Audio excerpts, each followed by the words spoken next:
Kira munyarwanda wumva inzozi narose munyarwanda ni wowe bwira intera umugongo dusangiye byose munyarwanda ni wowe bwira reka kugira ubwoba ngwino tuganire munyarwanda ni wowe bwira reka kwicurikira wumva icuza ibyaha munyarwanda ni wowe bwira ageze ibyo kubana ngize inzozi narose munyarwanda ni wowe bwira.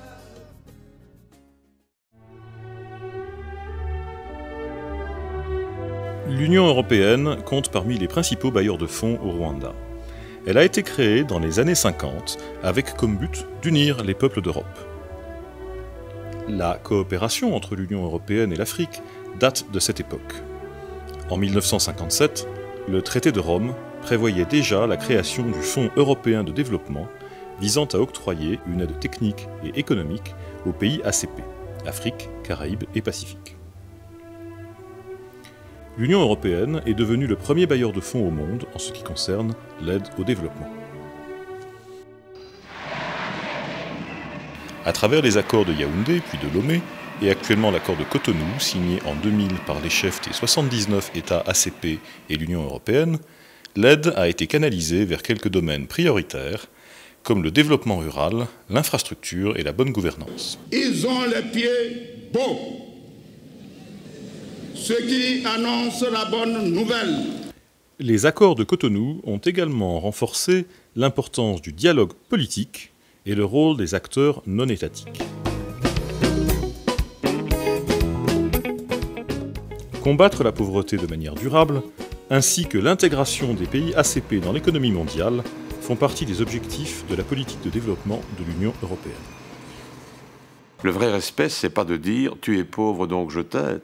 Le vrai respect, c'est de dire « tu es pauvre, je vais t'aider à devenir au moins aussi riche que moi » et nous allons à partir de là avoir une vraie relation de gain à gain.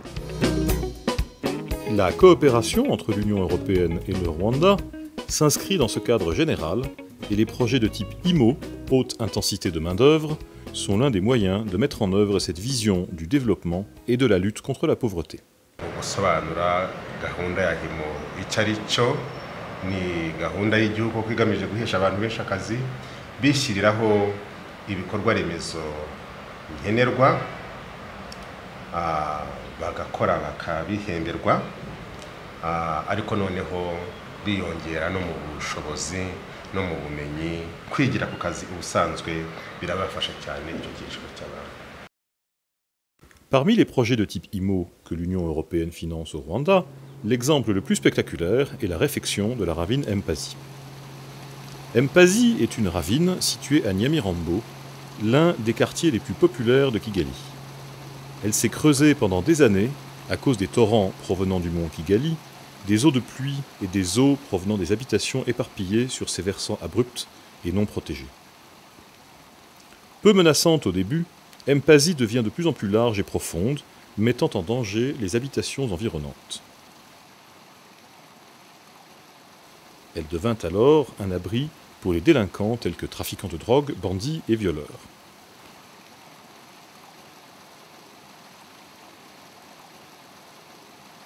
Une crainte superstitieuse étreignait ceux qui passaient à proximité pendant la nuit, d'où son nom de Mpazi, le lieu où personne ne va. Hari ahantu habi hateye ubwoba amazu yarasenyutse amazu bamwe twarayimutse bitewe n'ukuntu hari hameze abantu bagwagamo bagapfa rimwe na rimwe imvura yaragwaga ukajya ukabona nk'umurambo uturutse ruguru amazi ari kuwutwara.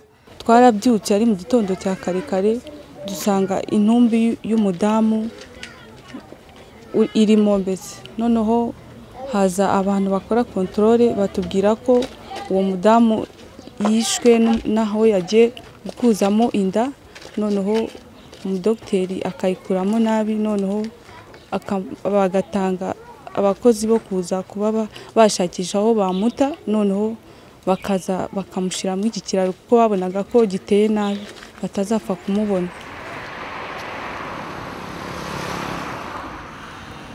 En En 2003, la mairie de Nyarugenge reçut de la Commission européenne un financement pour la réhabilitation de la ravine. The Paris project is a special project in several respects. It was a means of responding to the situation Rwanda found itself in after the tragic events of the mid-1990s. There was a concern especially to help people who were without a means of finding a living, people without land, who obviously needed paid employment. We found in the mid-1990s that there were quite a lot of families with women heads of households, and also a lot of demobilized soldiers, some from the ex-FAR and others from other parts of the military, which found themselves without work. So the Paris project was a means of employing these people and giving them the kind of support which was needed at that time. Of course, because of its success, it's been continued up to the present day.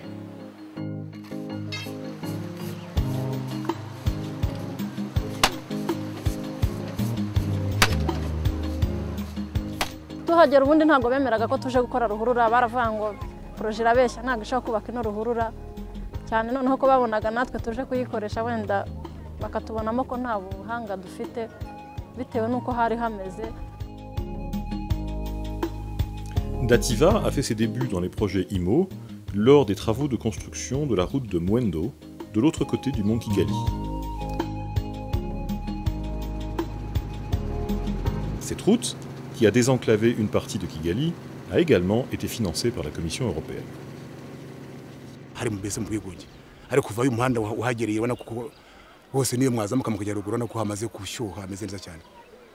Ambulance iraboneka, mbese umurwayi ararwara yaremba ako kanya tukabona iraje, ubwo rero ni byiza cyane twarawishimira. Un autre projet de type IMO est la construction d'une route en béton à Rusororo dans le district de Gasabo. Dans tous les projets IMO, les femmes sont encouragées à participer. Hano mfite abakozi 300, ni ukuvuga 180 n'abapfakazi, 120 n'abademobo.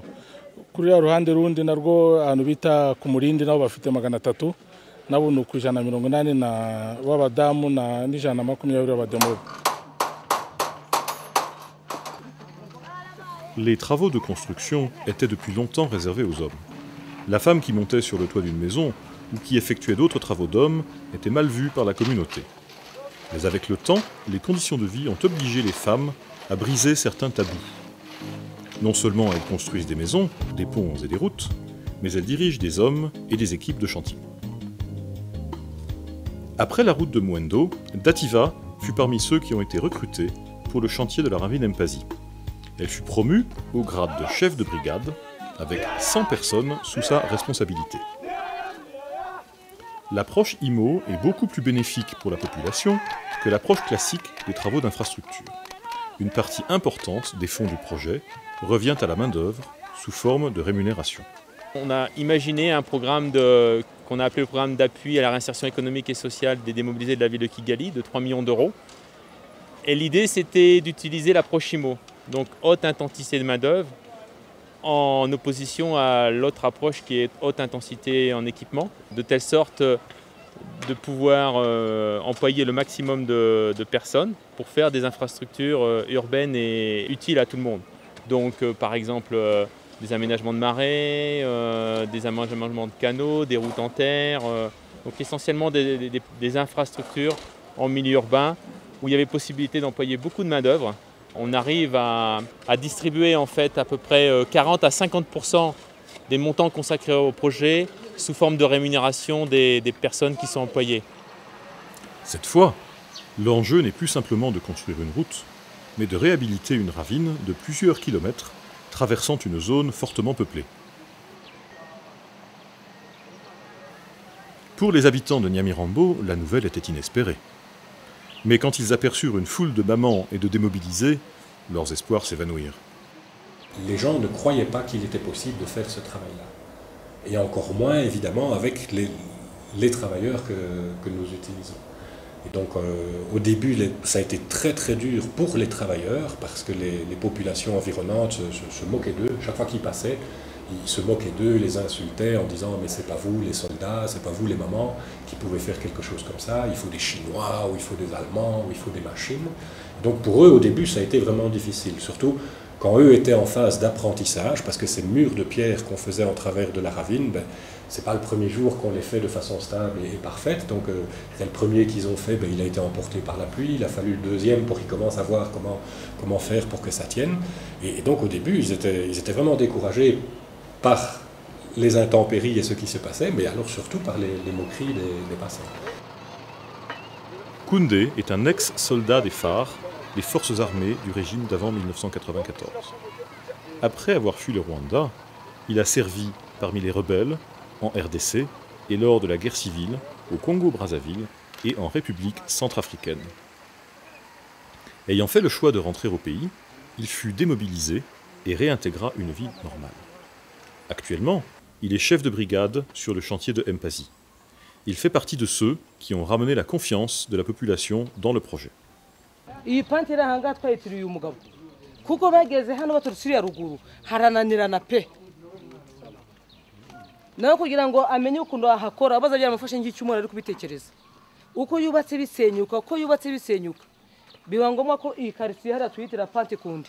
Ubundi dutangira abaturage baho ntabwo bumvaga ko bishoboka bakareba n'uburyo twakuraga amabuye kure hano urabona ni mungo kutuyatwara ku byo bita ihene amabuye manini cyane niburi ibuye rimwe riba rifite ibiro 300 muyo twubakishaga hasi kugira ngo umuvuto yatwara. Aha hasi mubona hano muri iyi parwa profondeur hari afite metero 27 ku buryo kumanukamo twashingaga ipiki hano tukamanukira ku migozi kugira ngo tugeremo hasi tubashe kubaka. Byasabaga rero ko twubaka ayo mabuye neza, twabigezeho rero bitugoye ariko tubigeraho bituma n'abaturage iyi shite bayita shite Koundé. Ce n'est pas seulement la population qui s'est réjouie de cette réussite. Les travailleurs ont également manifesté leur satisfaction pour ce premier succès. La confiance commençait à revenir.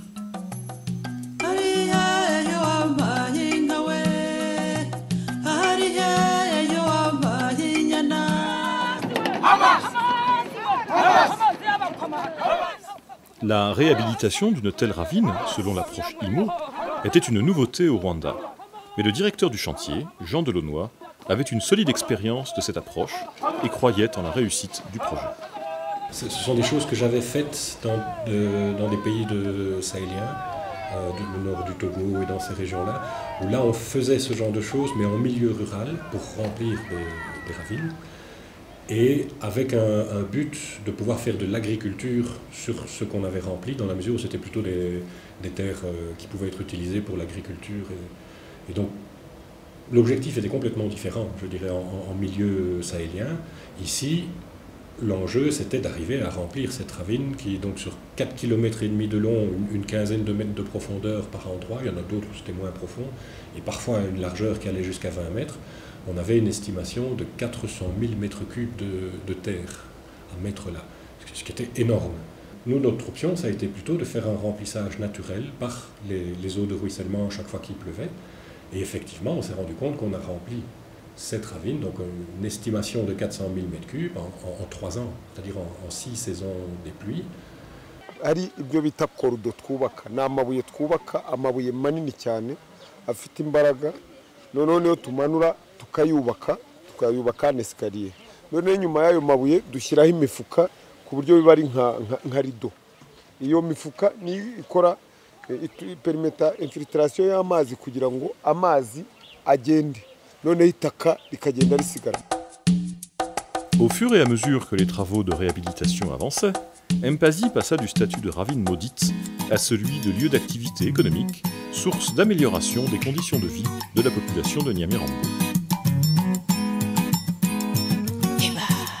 Les sources existantes furent aménagées tout au long de la ravine et la population peut y puiser de l'eau gratuitement.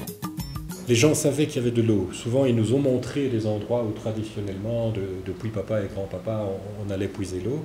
Et donc, chaque fois que c'était possible, on a fait monter cette eau suffisamment haut que pour pouvoir la faire ressortir dans la ravine, là où on avait imperméabilisé toutes les choses, et qu'elle ne puisse pas miner, si on veut, notre construction.